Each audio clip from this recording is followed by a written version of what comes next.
So, let's talk about Pocklington, because Pocklington is one of our 5,000 plus, settlements. So we're going to look at how we serve Pocklington momentarily. Let's see what I have to say about Pocklington.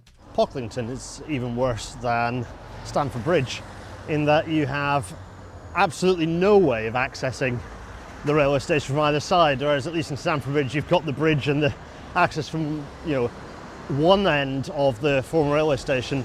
It's a real shame because actually the station, as you see here, is the former railway station, looking pretty glorious, is right next to a bus depot. It's right next to the kind of the East Yorkshire, one of the major East Yorkshire bus depots.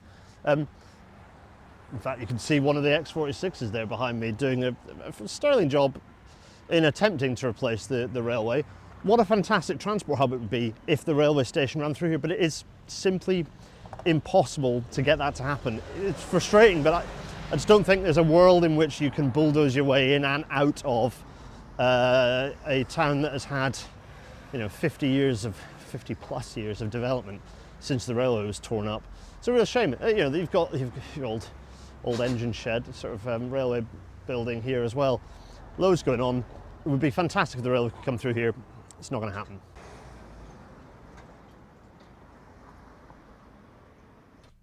So, Stamford Bridge. Let's have a look at what we're doing through Stamford Bridge, shall we? So, as our railway weaves in, you can see all of our weavy alignments sort of converge on the approaches to Stamford Bridge. I'm saying Stamford Bridge, Pocklington. They converge on the approach to Pocklington.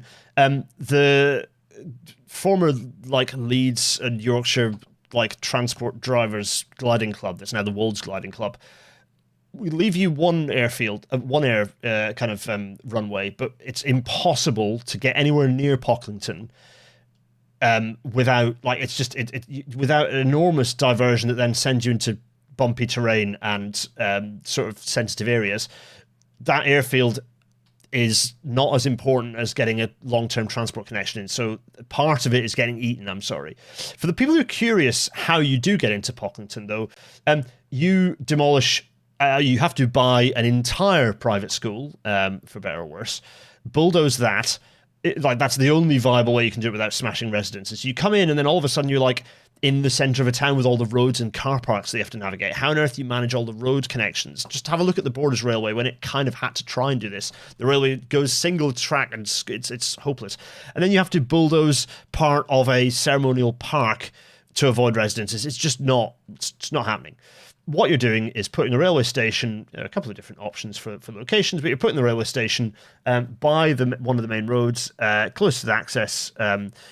I'd say probably this is the better location here, actually. So you're getting the connections on the main, the kind of the upgraded road for the industrial estate. You can connect up, and then you maximise the ability for people to walk into the city centre. Nice marked routes, nice widen those pavements, calm the road. And then it's starting to weave again as we come out of Pocklington on our way, and then converges again, on our way over to our next destination.